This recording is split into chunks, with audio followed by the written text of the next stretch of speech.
આપણને શું શીખવાનું છે? બોલો. કોડ સેટ શીખવાનું છે. કોડ સેટમાં આપણને આગળનો ભાગ આ બે ભાગ કરવાના છે પહેલા આપણે. પછી આ જે પટ્ટી હોય ને તો બટન વાળી પટ્ટી આપણને પહેલા આમ વાળી દેવાની. જુઓ બરાબર, આ વાળી, આ પટ્ટી વાળીને સાઈડમાં મૂકી દેવાની. પછી આપણને લંબાઈ લેવાની. જુઓ આ લંબાઈ લીધી આપણે 37. જ્યાં 37 લંબાઈ લીધી હોય ને, આ કોટ સેટમાં કેવું હોય, કોલર વાળું બનાવવાનું હોય.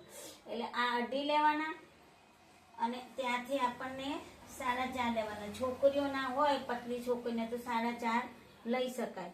અને આ ખભો લેવાનો આપણને 6.5 ખભો લેવાનો. બરાબર, ખભો લીધા પછી તમારે અહીંયાથી 10, 11 ની આપણને છાતી લીધી. આ છાતી લીધી, આ છાતી કહેવાય.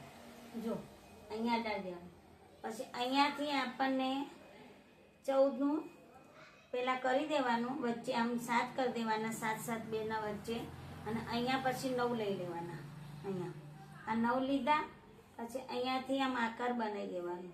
આપણે કોટ સેટમાં પેલા પટ્ટી વાળ્યા વગર તમારે આ થાય નહીં. આમાં એક લઈ અને આપણે ગોળ આકાર આપી દેવાનો.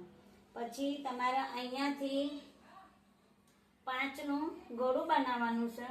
એમાં ચોરસ ખાનું કરી અને તમારા આકાર બનાવી દેવાનું છે. બરાબર, આ જુઓ તમારે અહીંયાથી હું જો આગળનો ભાગ કટિંગ કરું છું, જો ફરી રિપીટ કરું. 37 ની લંબાઈ લીધી, અઢીનું ગળું, 4.5 નો શોલ્ડર અને 6 નો ખભો, 10 ની છાતી, 9 ની કમર અને 10 ની સીટ. બરાબર, એક ભાગ પેલા આગળનું કાઢી નાખ.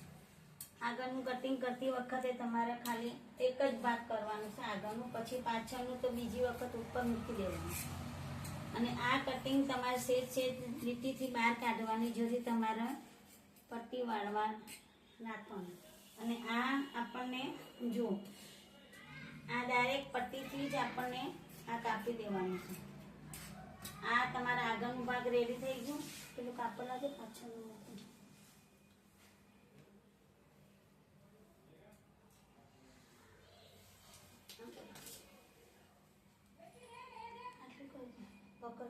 સીધું કરી દેજો અને માપનું.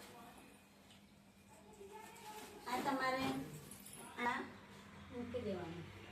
વધારે કાપડ ના પેન્ટને પછી પાછળનો ભાગ આપણે કટિંગ કરતી વખતે પહેલા આગળનું આપણે ઉતારી દેવાનું, કેમ કે પાછળ આપણને ગળું આવે, પટ્ટી ના આવે. એટલા માટે તમારે આ બંધ ભાગ જોઈએ.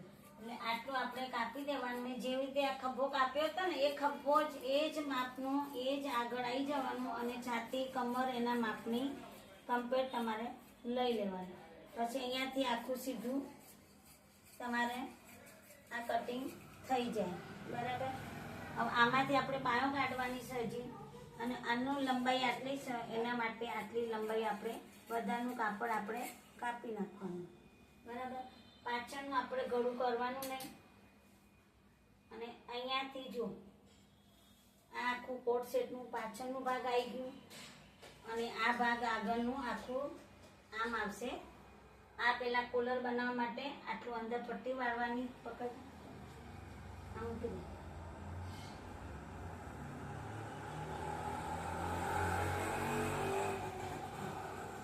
આ આખું કોટ સેટનું આપણને આ આગળનું ભાગ બટન વાળું પટ્ટી અને અહીંયા આપણને કોલર લગાવવામાં આવશે. અહીંયા કોલર લગાવ્યા પછી તમારે આખું શેપ બને ખબર પડી જશે. આપણે બનાવીશું ત્યારે આ પટ્ટી અંદર વાળી દેવાની પહેલા, અને આ પટ્ટી વાળી દેવાની. પછી જે આ બંધ ભાગ આવ્યો ને, ત્યાંથી આખું કોલર વાળું ભાગ આવશે. કોલર કટિંગ કરીને હું તમને બતાવી દઉં છું. જો પેલું કપડું કે કોલર અહીંયાથી કટ નહીં કરવાનું. જો આ 12 ની આપણને આ 10 નું કર્યું ને આપણે, 10 નું કોલર આપણને એક સિલાઈ માટે નાખીએ એટલે 11 નું આપણને થઈ જાય. 11 નું આપણને કોલર બનાવવા માટે આ રીત છે. જો કોલરનું આ ભાગ કટિંગ કરીને પછી આ નીચેનો ભાગ હોય ને, તમારે અહીંયાથી આકાર આપવાનો છે. આમ આમ કરીને આમ. હવે જો હું કાપું એટલે તમે જોઈ લો. પહેલા અહીંયાથી આપણને 2.5 આવવા જોઈએ અને નીચે અહીંયા આપણને 4 આવવા જોઈએ. આ નીચેનો ભાગ એટલે ઉપર આવી જશે. આ જો અહીંયાથી કટિંગ કરતી વખતે આ કોલરનું માપ લઈ લેવાનું આપણે, પછી આ ખૂણો બનાવી દેવાનો. આ જો કોલરનું આપણને આ ભાગ તૈયાર, આ કોલર તૈયાર થઈ ગયું. આ કોલર આપણને અહીંયા લગાવવામાં આવશે. અંદરનો ભાગ કાઢી નાખશે, અહીંયા કોલર આવી જશે. જુઓ આ કોલર વાળું ભાગ આખું આ તૈયાર થઈ જશે. આપણે અને લેગો બતાવી દેશે આખું લેગો.